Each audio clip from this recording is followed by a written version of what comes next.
You're listening to the Options Insider Radio Network, the home of the Options Podcast. For more quality options programs, visit theoptionsinsider.com or search for Options Insider Radio Network in your podcast provider of choice. Listeners can also access all of our programming through our mobile app available in the iTunes and Google Play stores. Select programs are also available via live stream at mixlr.com/options-insider. That's mixlr.com/options-insider. Don't forget to follow along with your favorite programs and submit your own questions for the hosts at twitter.com/options, stocktwits.com/options, facebook.com/theoptionsinsider, or via questions at theoptionsinsider.com.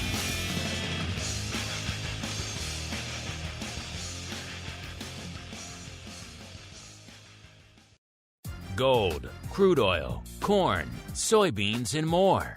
With so many tradable products, the futures options market can be an intimidating place. How can you possibly keep track of the latest trading developments across so many different products? Don't worry, we've got you covered.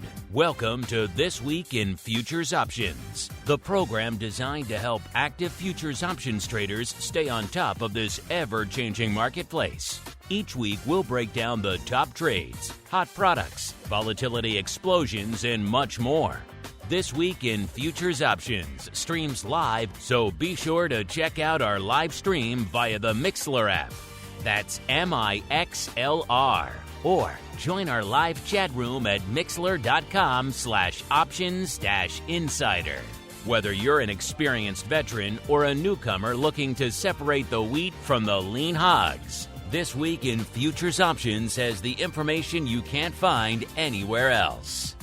This Week in Futures Options is brought to you by CME Group, the world's leading and most diverse futures and options exchange. For more information and educational resources about futures options at CME Group, visit cmegroup.com/options. And now, get ready to break down the latest futures options trading activity. It's time for This Week in Futures Options.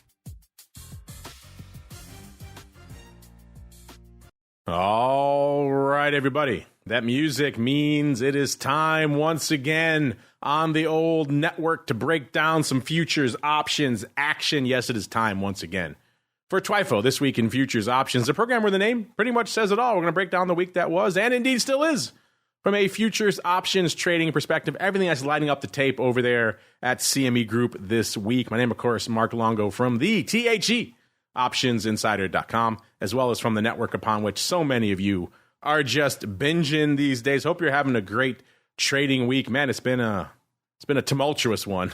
A lot to unpack there, including maybe some surprising products that we haven't had a chance to break down on the show before, at least not for some time. Before we get there, though, listeners, a couple things to remind you of at the top of the show. First off, if you're just listening to TWIFO, what are you doing? There's a whole network there, nearly a dozen shows coming at you. So wherever you're getting this, iTunes, Audible, YouTube, wherever, make sure you're getting the full network. B, if you like what you hear and you like this show, could be the network, could be the app, make sure you're leaving a rating or review, whatever your platform lets you do. I saw there were some folks having problems with the Android app. We're working to get that back up and running for you. So if you can't see it in the App Store right now, if you do have it already, it should work fine. If you can't see it in the App Store, you're looking for it, don't worry, we'll get it back up there for you. iOS, still working fine. Of course, you can leave stars anywhere our content is available. It does help folks continue to discover the content. And if you, too, want to discover a little bit more content in your lives, how about you take a walk on the dark side, theoptionsinsider.com/pro, or for you cool kids, /secret club. I wasn't talking to the person next to you, just to you. Don't tell anybody else that. Once you're there, you get access to, 250 plus episodes of awesome goodness exclusively for you on that Pro podcast feed. A couple more coming at you every week, including a great Pro Q&A session earlier this week with Scott Nations, breaking down all things going on the vol side of the fence. Options oddities coming up tomorrow after vol views, giveaways, live streams, all sorts of fun. It's a party going over there all day, all week long. theoptionsinsider.com/pro. But now it's time for us to keep on rolling. I love when we have guests joining us in the CME Group hot seat, but I like when I get to call the shots. That means I get to control the movers and shakers report. It's time to find out what's rallying on the light side and falling to the dark side at CME Group this week. It's time for the Movers and Shakers Report. All right, everybody, welcome to the Movers and Shakers Report, the portion of the show where we break down everything lighting it up to the light side, a.k.a. the upside, and to the dark side over there at CME Group this week. Pretty much your top 5 to the light side and to the dark side. And since it's me running the show, listeners, let's kick things off to the dark side, because it does seem like we are, as you might expect, a wee bit biased to the green. In fact, we could probably make a bottom dark 8, maybe a dark 10 if we really scrape, but that's probably about it. Everything else is super green out here this week, listeners. So to the dark side we go. Number 5, KC Wheat, the lesser heralded, the forgotten side of the wheat compared to Chicago wheat, but off 1.12% this week. Number 4, from the Ags, we go to energy. In particular, it's RBOB, off 1.5%. this week. You know the deal, KC Wheat and RBOB, not exactly option stalwarts. Probably not going to make it on the show this week. Number 3, Brent, same deal, off 2.25% there. Then we're hanging out in energy, pretty much the rest of the dark side, listeners. Energy dominating what red there is to be found this week. Number 2, it's WTI, off 2.61%. And number 1, still staying in energy. One of our frequent offenders. You can't escape it these days, listeners. It's nat gas, off nearly 3%, about 2.8%. It was number 1 in the same direction last week, off nearly 9%, about 8.7%. So a banger couple of weeks when you add them up out here for nat gas, even if last week was a little bit more explosive, pun intended. To the light side we go, listeners, and again, a lot of green to be found. It just shows how much green there is when number 5 is silver, going off to the metals to kick things off, and number 5 is up nearly 5% compared to the number 5 to the dark side, off 1.1%. So, yeah, if you're below 5% to the upside, you're not even making it on the movers and shakers. That's how it shows you how much green there is to be found. Number 5, to the metals we go. It is silver, up nearly 5%. If you're wondering where the heck is gold, gold would probably be right around number 11 on our list. It's only up about 1% this week, so not exactly breaking into the movers and shakers, but maybe I can have my arm twisted to talk about some precious. We shall see. Number 4, this one really is intriguing to me. This is our old friend, our old regular on the show, but it really hasn't made it into the rotation in some time. I think we dabbled with it a few weeks ago because it's becoming the story in the equity markets, which is what the heck is going on with small caps. Number 4, the Russell 2000, up 5.06% this week. And again, a lot of that coming in one session. It was up nearly 5% in one session. The story for a while now has been, are small caps decoupling? They're kind of moving to the beat of their own drummer. Some days the rest of the market is rallying. Small caps are selling off. Some days it's moving in the same direction, but just orders of magnitude more. It's been a crazy, wild beast to watch. So I have a feeling we're going to have to sink our teeth into small caps. And it might surprise you what we're seeing out there as well in terms of just how much paper is going up out there in small caps. A banger week by just about any definition out there. Number 3, back to the metals. It's platinum, up 5.2%. Platinum was number 3 in the other direction last week, off 6.16%. So getting back most of what it gave up this time last week. You know the deal. We'd love to sink our teeth into platinum, but it only does about 1,500 contracts. So probably not going to hang out there, but you never know. Number 2, all these sectors that everyone's all hot and bothered about right now. Number 2, we have the real estate sector of the S&P, up 5.61%. So if you're wondering where a lot of the gains are coming in the S&P right now, real estate. There you go. And number 1 light side mover out there this week, listeners, it's our old friend Oats. This one might start qualifying as a frequent offender, which is a shame because it does no options paper. Ran it right before showtime. A whopping 16 contracts on the tape. So unless you want to do a deep dive into all 16 of those individual contracts, probably not going to make it on the list. Oats up 10.14% this week. It was number 2 to the dark side last week, off 6.25%. So it's moving. It's just not generating the paper to make it on the show. If we were just talking about just pure percentage movers, Oats would be on there almost every week. But you know what, listeners, I kind of let the cat out of the bag, and what's really catching a lot of people's fascination right now. I think we have to start in the equities first.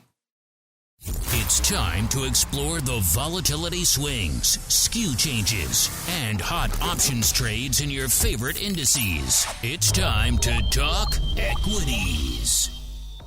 All right, listeners, to the equities we go. I know you're going to say, oh, here we go. We're going to dive into the millions of contracts in the E-mini and that kind of stuff. And the answer is no, not this week. We are taking a different tack this week out here in the equities. We're going to explore some lesser heralded waters out here. We used to talk about them a lot on the show a few years back. We used to have the FTSE Russell folks joining us on the show every week. As you'll recall, listeners, Russell 2000 options, they struggle to do. The 20,000 would be a good day. 12,000, 15,000, that'd be a pretty decent day. You get up to 20,000, things are really lighting it up. A few times when we were analyzing Russell 2000 options, they got up to 25,000 contracts. And man, that was a banger week. That was something you really had to pay attention to. This week, listeners, 54,000 contracts on the tape out there in the Russell 2000 at CME. I'll have to go check, but I don't think we've ever seen this amount of paper in the RUT options before. And again, it makes sense. This thing is an unhinged beast right now. It is moving 5% in a session. That's screaming for some options trading on it. If you're not trading options this week in Russell 2000 and you like small caps and you trade options of small caps, what are you doing? This is the week. Russell 2000 right now, listeners, 1776, almost 1777, up about 65 handles or nearly 4%. That's, of course, just since Monday. You go back to the end of the show last week, up 5.06%. So, yeah, small caps going from kind of being the sleepy also ran in the market to all of a sudden just lighting the world on fire. If you've been listening to our option block show, you know IWM's also been lighting it up. IWM off 1.5% today. It was off about 1.75% at one point when the rest of the market was kind of unched to up. So again, kind of moving to the beat of their own drummer again today, and also doing kind of historic volume out there in IWM as well. So whatever flavor you're coming at small caps on the options front by, whether it's RUT, whether it's IWM, whatever your flavor is, it is putting up some numbers this week. And RUT doing its best traditional equity impersonation of that nearly 54,000 contracts. Again, that historic volume amount, 24% of it is expiring in a day. So they're playing the same 0-day / short duration game that pretty much everyone else is playing in the equity space right now. If you thought it was going to be all 30 days and beyond, not happening this week. So yeah, it's kind of hard to talk about vol with a day to go, but such as it is, it's 26.25, which is pretty robust, especially when you compare it to what we're seeing out there in VIX land, hovering around right around a 14. Again, small caps should be structurally more volatile, and certainly this past week they were. So they're living up to that moniker as being the more volatile of the equity assets out there. So intriguing stuff out there. With 1 day to go, the puts are bid nearly 4%. The calls are about 2.3% offered. Let's go out to the most active contract. I said we're at a 1776 right now, listeners. An excellent year. An intriguing strike for small caps. And what is leading the dance out here this week? Well, it looks like it's actually almost a tie. A tie between the 18-quarter calls, so 1825 calls going out tomorrow, listeners.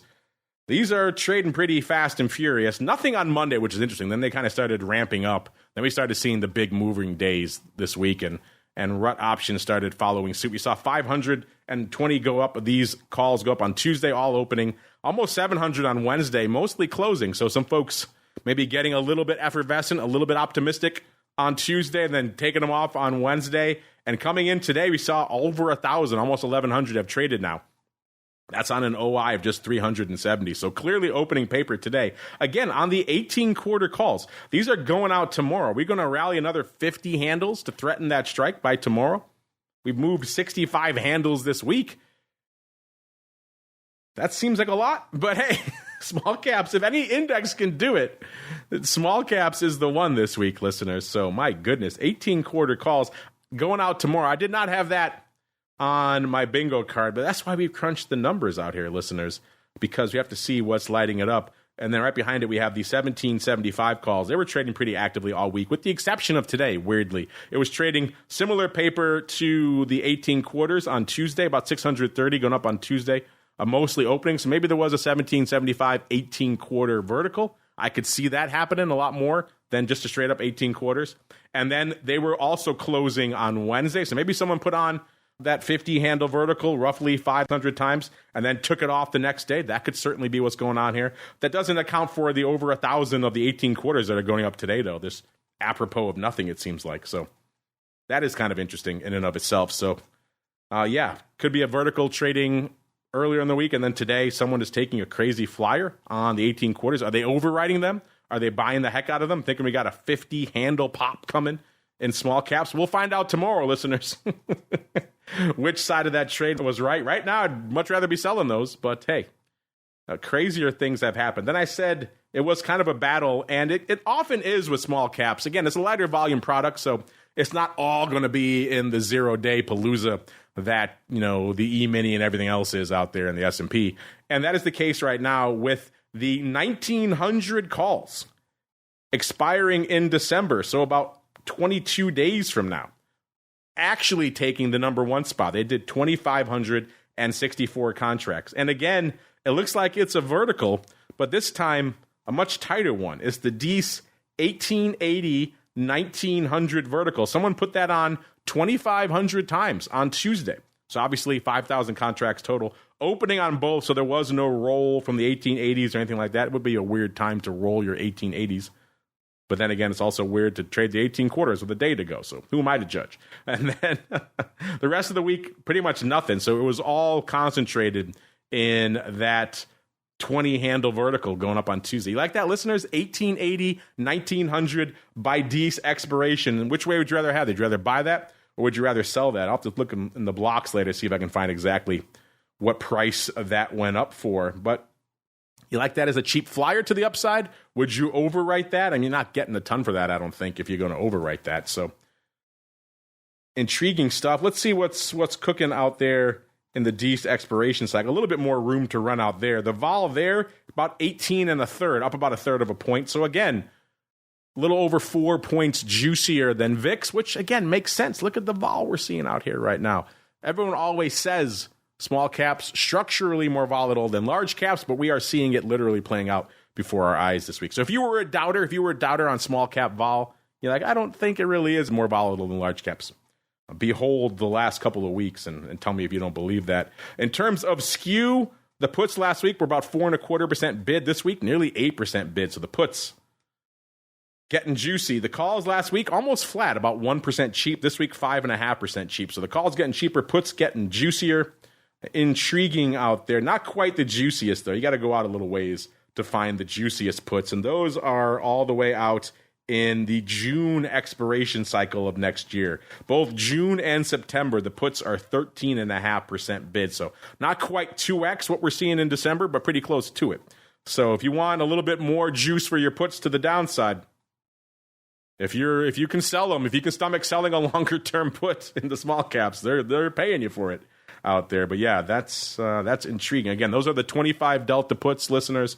Obviously trading at nearly a 14% premium to the already decent at the money vol, which in June and September of next year is trading around 19.25, the at the money vol. So juicier out there. So a lot to unpack. Are you starting to discover, maybe dip your toes in small cap options? I mean, after this week, certainly can't blame you because we're seeing paper kind of across the board. How about to March of next year, listeners? Now, this is a level I can wrap my head around. This level makes sense. When I came in today, I assumed we would see some paper around this level because it just is the big psychological level in Russell 2000. Of course, what level am I talking about? Of course, it's the 2000 level. We used to joke about it all the time when Sean was here on the show with me. When it briefly crossed 2000 to the upside, you wanted to have a big party, Russell 2000 at 2000. We, of course, had our buddy Blue Putnam from CME on the show not too long ago talking about the impact of these round numbers in indexes like the Russell 2000. So not surprising that we are seeing some 2000 strike paper going up. Maybe it is surprising that it's going up in March of next year, but hey, you need a little bit of time to get up there. 2000 in March, I can stomach maybe before 18.25 by tomorrow. But that's the equity world we live in now, listeners. Yeah, 2000 calls in March went up 2,200 times this week. About 400 on Tuesday, mostly opening. 1,300 on Wednesday, mostly closing. So they took off a lot of OI on Wednesday, and then about 550 today. Today's paper is opening because there's only about 300 left open on the strike coming into today. So they took a lot off on Wednesday. I guess that big move we saw earlier this week, that was it for them. They said, no, we're getting the heck out of Dodge. Looks like it could have been maybe a vertical on Tuesday. We saw about 400 of the 1900s going up, closing, and then about 400 of the 2000s going up, same day opening. So could be some roll action there from the 1900s up to the 2000s. The rest of the week, though, it was all 2000s. Nothing really going on in the 1900s. So it is interesting how we see sometimes these rolls and these verticals, and then the rest of the week, one strike just trades and nothing on the other one. So, yeah, it's kind of funky, I should say, because the rest of March, not that active, but the March pars, the March 2000s, dominating the tape out here, listeners. Man, just an embarrassment of paper out here in small caps. Just across the board. Let's go out to, these are the end of month Ds. So these go out on the 29th. So these are not the typical expiration. These are the end of month. We also saw the 1900 calls going up out there, nearly 2,000 times this week as well. The big day for these was about 1,000, almost 1,100 on Tuesday, mostly closing. So it seems like somebody is bailing on these this week, listeners. We saw about 600 today. That's opening because only about 300 left open on this strike. Saw a couple of hundred each day the rest of the week. Looks like mostly closing throughout the week. And then today's paper, again, anyone's guess. So only a couple of hundred left open coming into today. So some folks, I guess, getting the heck out of Dodge on the 1900s. These are end of month Ds out there. Worth noting the future there, 1794. So obviously a little bit higher, but not quite within striking distance of that 1900 level. So interesting time to be bailing on the night. Maybe they say, hey, this is the rally we're going to get. This is it. I'm taking what I can get and getting the heck out of Dodge. And maybe they were overwriting the hell out of them and they decided to buy them back. They got spooked. Intriguing stuff either way. Maybe the skew will give us more insight into that. Yeah, the calls got a lot cheaper this week. They were 2% cheap last week, 5.8% cheap this week. So that usually speaks to probably some folks selling to close on some of these calls out here, getting the heck out of Dodge, just dumping these calls, listeners, and taking their money and living to fight another day. The puts last week, 5.2% bid. This week, 8.2% bid. Man, just an embarrassment of riches out here in the Russell 2000 options, listeners. My goodness. Also, I neglected these. Going away in 4 days, listeners. The 1770 puts. Now, there you go. If you're talking about some zero-day or near-dated paper, I expect strikes that are a little bit more relevant to where we're trading right now. 1770 puts, I expect some action in those when we're hanging out at a 1775. That is certainly a strike we could threaten in a few seconds, let alone in 4 days. So 1770 puts going up 500 times yesterday. All opening. Looks like it was a 1770, 1740 put spread going up 500 times.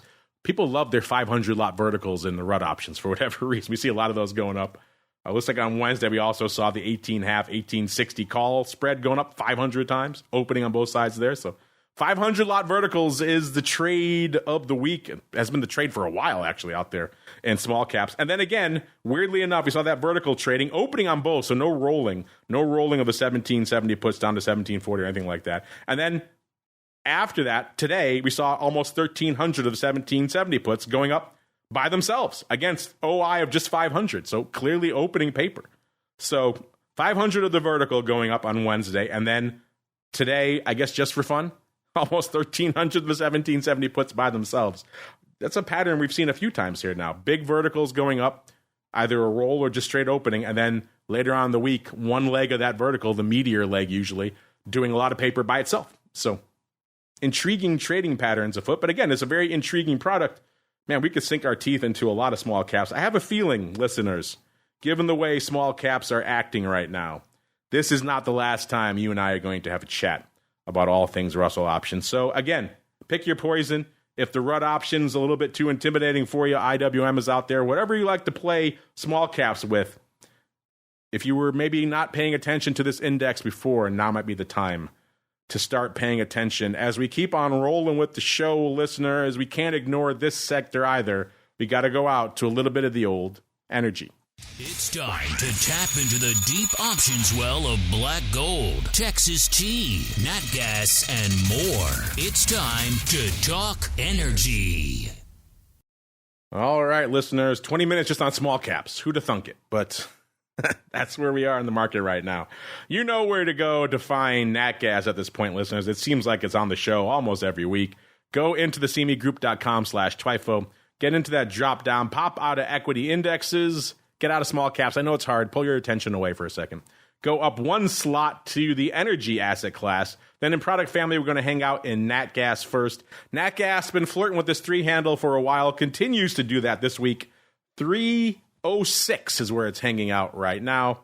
Not much of a move this week, but from our show last week, it has dropped about nearly 3%. In terms of paper, again, a surprisingly robust week out here. 664,000. Is this the new normal? I mean, we used to say 400 to 440, 450. That was the normal range for Nat Gas. Now that we're up at a 3 handle, is it 660 the new normal? We've seen this a couple of weeks in a row now. And again, we're heading into a holiday week next week. So you'd expect a little bit lighter paper on the tape, but not for Nat Gas this week. Folks are coming to play in Nat Gas. Maybe the fact that it's just constantly represented on this show. It's constantly in the headlines. It's constantly in the awareness and mind share of a lot of traders out there that is starting to lend itself to some more volume. Whatever it is, listeners, folks are coming to play in Nat Gas options yet again this week.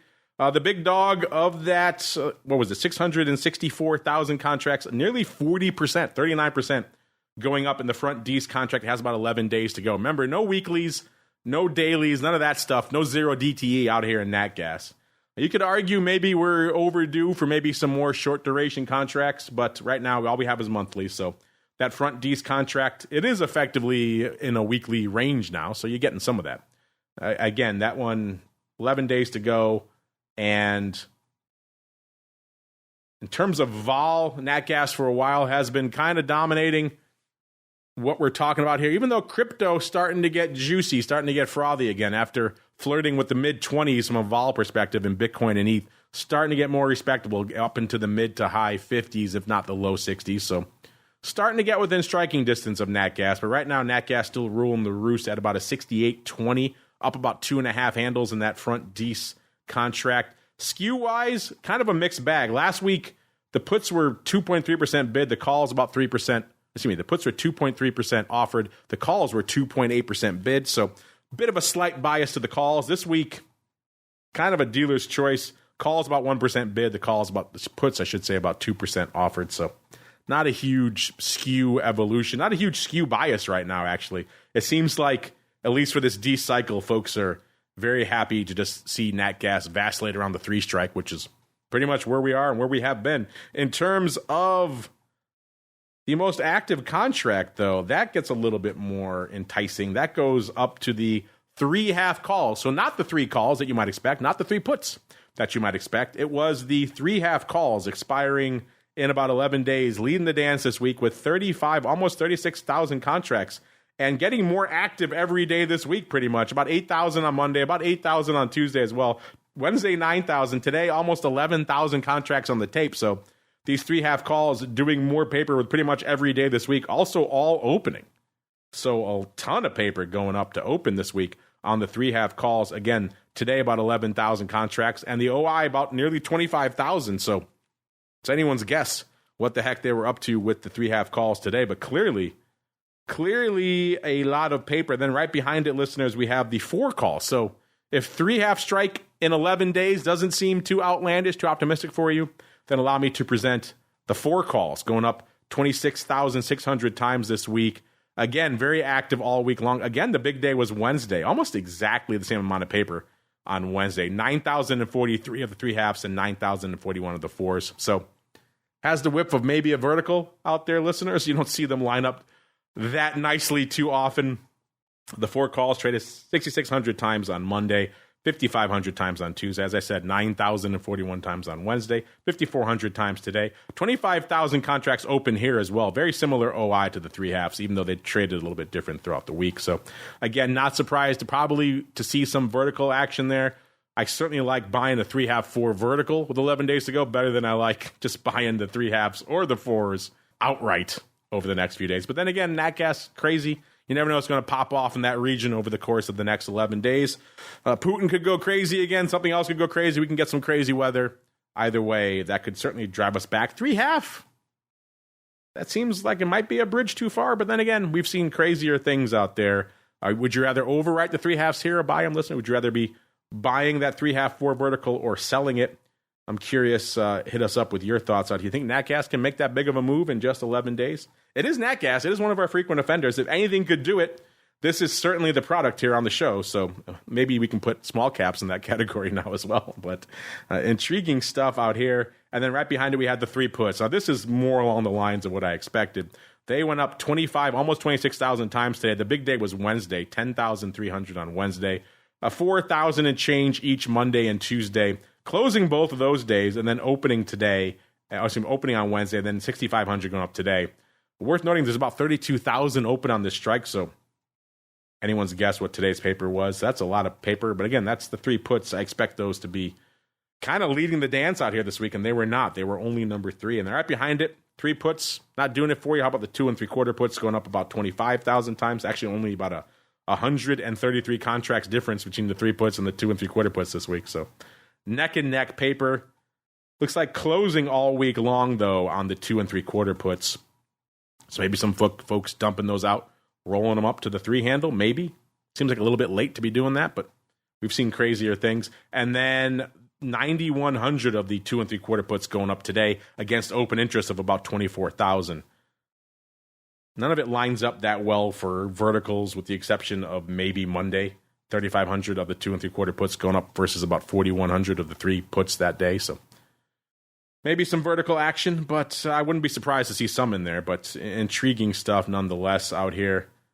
Let's scroll a little bit farther, listeners, to see if we can find any other interesting and or aberrant prints. Looks like the strip this week is the 1/2 put strip. What are we doing? It used to be 5, 6 calls going up, and then we saw a lot of 2 puts, 2.5 puts. The 1.5 puts going up roughly 5,000 times from April out to about September of this year. Looks like that's the strip du jour. These strips are kind of fascinating to me, listeners. I've yet to see the purpose behind them. They go up all over the place. They go up like clockwork every week. I haven't really had a chance to sink my teeth into them too much of late. Maybe I need to go back and tilt that windmill a little bit again to see exactly what they're up to out there. But if you're intrigued, 1/2 puts going up for size. Let's see if they went up on one particular day or if they went up.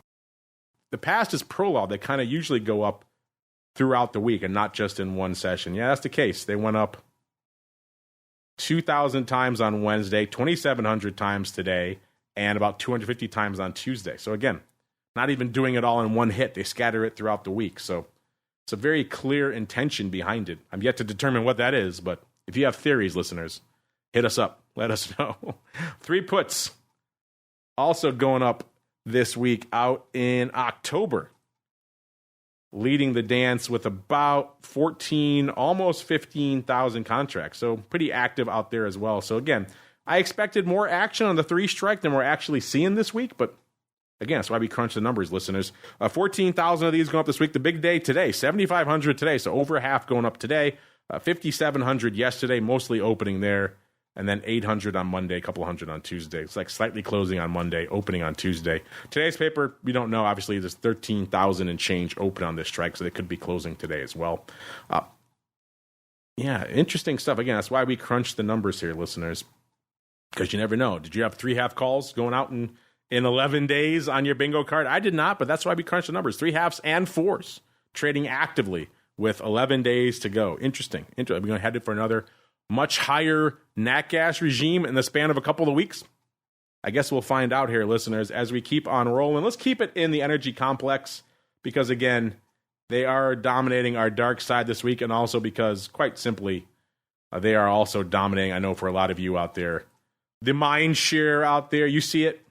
You see it when you heat your house. You see it when you fill up your car out there. Of course, the other side of nat gas. We're talking about WTI. Number 2 to the dark side this week, off 2.61%, so just slightly behind a nat gas this week. Go into that asset class drop down, listeners. Pop out a nat gas, and you're going to go up 1.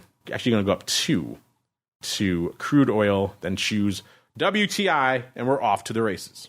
WTI hanging out right now, listeners, about a 73 even.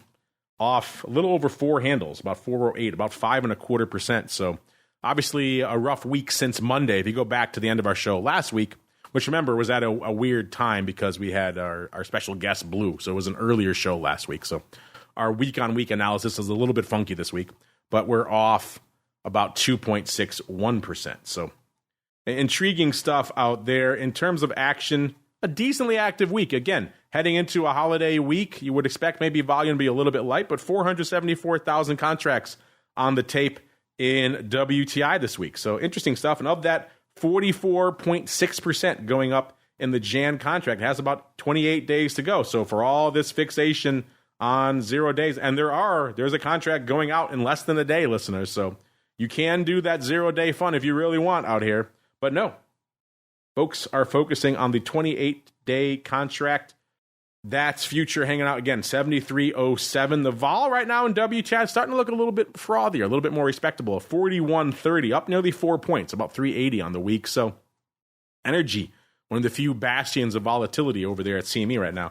In terms of skew, listeners, last week the puts owned the show. They were about 7.25% bid. This week coming in a little bit, about 5.7% bid. Again, this is in the January expiration cycle. The calls last week, nobody wanted them. They're about 4% cheap. This week, about 0.8%. So they're bid back up about 3 points, I should say. So kind of flat on the calls and a little bit of a premium to the puts. So looks like a modest equity skew out here at the end of the day. Maybe showing us that, again, 73 handle. Maybe some more concern to the downside to go here in crude oil. In terms of action, what was the most action-packed option out here this week, listeners? It was the Jan 85. So again, I did not have that in my bingo card either. So again, that's why we crunch numbers. That's why you have to look at the report every week and listen to the show, hopefully every week, listeners, because there's a lot of surprises lurking for us out there in the options paper. The Jan 85 is going up 18,500 times this week.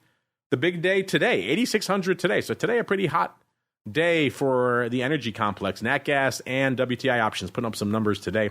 6,300 yesterday, mostly opening there. 2,400 on Tuesday, opening again, and 1,100 on Monday, again opening.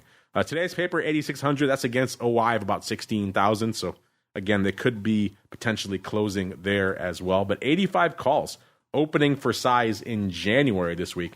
Kind of interesting. Do you think, listeners, that we could be threatening that 85 strike? Again, WTI has been moving another 4 handles just this week. So 85 isn't that far away when you look at it at a 4 handle a week clip. But that said, it does seem fairly lofty right now. Would you rather be buying or selling these 85s, listeners? They went up pretty actively again all week long. The big day today. And then right behind it, we have the 80 calls going up about 11,000 times. In fact, it's very tight race between the 80 calls and the 70 puts, all in January. The 80 calls doing 4 contracts below 11,000. The 70 puts doing 10,858. So a pretty close race, but the 80 calls taking it for number 2. The big day for those also today. So maybe some 80, 85 vertical action going up. 6,000 of the 80 calls going up today. 2,700 yesterday. 1,700 on Tuesday, slightly closing there, and about 500 on Monday. So doesn't seem like there was a ton of vertical paper going up earlier in the week. So, but the paper does line up a little bit closer today. 6,000 versus 8,600. So potentially some upside vertical action. Again, of the two, I like that better than just buying the 85s. But hey, we never know. Would you rather overwrite those, listeners? Would you be a WTI call overwriter here at the 80 or the 85 strike? Would you be buyers here? I'm curious. These are all Jan, so you got a little bit of time to work here. Right behind it, like we said, the Jan 70 puts a little bit closer to the fire here, going up nearly 11,000 times this week as well. The big day also today. So today, obviously, the driver's seat for volume this week in WTI options. 6,400 contracts on the tape today. 2,600 yesterday, 1,400 on Tuesday, about 400 on Monday. Seems like mostly closing. There's about 11,000 contracts open on this strike, so it's anyone's guess for today's paper. But if the trend of the week is your friend, then today's paper is probably closing as well. In which case, a lot of folks may be taking this move towards a 70 handle, taking their profits, getting the heck out of Dodge. At the end of the day, listeners, a hedge doesn't do you any good if you don't take it off. So maybe some of that action going up out here today as well. Also, the 75 puts trading pretty actively, about 9,500 times this week. Today and yesterday, the big days. 3,600 today, 3,800 yesterday, and then about 1,200, or 1,700 on Monday, not much on Tuesday. Worth noting there's about 12,500 contracts open on this strike coming into today, so today's paper of about 3,500 on the 75 puts is anyone's guess what they were up to. Could be some vertical action, though. It does line up with the 70 puts, roughly 2-1 today. So intriguing stuff out here, listeners. Let's just scroll a little bit because we always know there's always some interesting and or aberrant prints going up a little bit longer term in WTI as well. We like to ferret those out as well. Let's go out to Dece of next year, listeners, all the way out to December of 2024. Where will WTI be a year and a month from now? That is the game we're all playing here, right, listeners? How would you like the Dece of 2024 110 calls in your back pocket? Somebody slinging a whole bunch of those today, nearly 9,000. 500 traded on Monday, and then nothing the rest of the week. And then 8,903 today. That's on OI of a little bit shy of 8,000. So opening paper on the 110s today. Interesting. Also, we're noting 2,150 of the 70 calls going up. So it's not quite 4-1, but it kind of lines up. So a 1x4, listeners, the Dece 2024 70, 110, 1x4. That'd be a weird one as well. That could kind of be a little bit of a futures repair type trade, maybe. If you've been wearing WTI down a little bit here, down to the 70 strike, you buy one, you sell four. If you have the underlying to hold against it, so of course you're not going to get margin to death, and you're not going to have naked short units to the upside. And 1x4, that's a pretty, usually you see those 1x2. 1x4 is a funky ratio if it is a vertical to do a repair, but hey, we've seen weirder things out there. Also worth noting in Dece of 2024, this is the kind of paper that I love. The Dece 60-61 put spread going up today 2,500 times. A $1 wide put spread. Worth noting 1,800 of the 55 puts, the double puts, also going up. So it doesn't line up that way either. The 1,800, the 55s versus 2,500 each of the 61 and 60 puts. Doesn't really make sense anyway you parse it, listeners, but especially as a 60-61, a $1 wide put spread. We saw these for a while to the upside. Remember, we saw those $1 wide call spreads going up 20, 30, 50,000 times at a clip sometimes. So someone in WTI does like $1 wide verticals, whether they've switched to the puts, let alone all the way out. But hey, we've seen weirder things out here, listeners. All right, and that music means that's going to do it for this Just the Facts, Ma'am edition of TWIFO for this week. And man, what facts they were.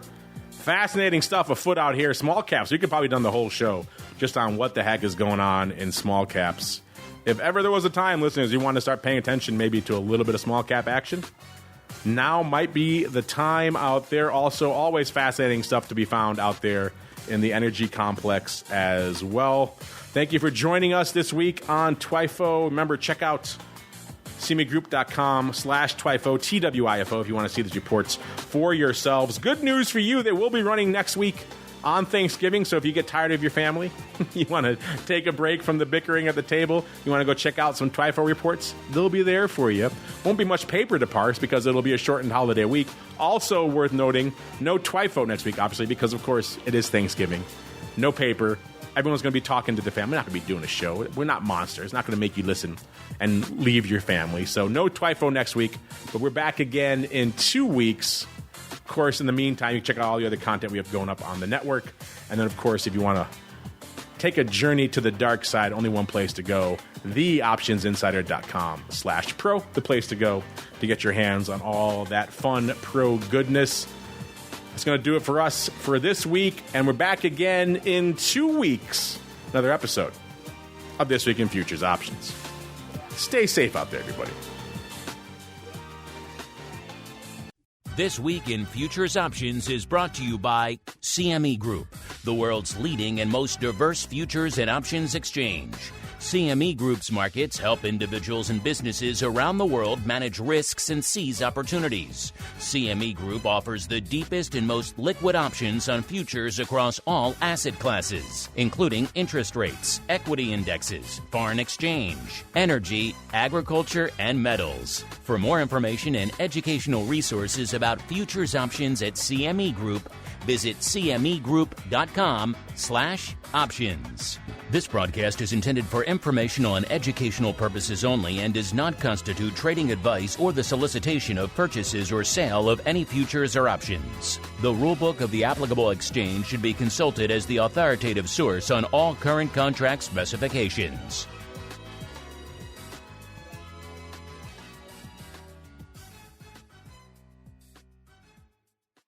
You're listening to the Options Insider Radio Network, the home of the Options Podcast. For more quality options programs, visit theoptionsinsider.com or search for Options Insider Radio Network in your podcast provider of choice. Listeners can also access all of our programming through our mobile app available in the iTunes and Google Play stores. Select programs are also available via live stream at mixlr.com/options-insider. That's mixlr.com/options-insider. Don't forget to follow along with your favorite programs and submit your own questions for the hosts at twitter.com/options, stocktwits.com/options, facebook.com/theoptionsinsider, or via questions at theoptionsinsider.com.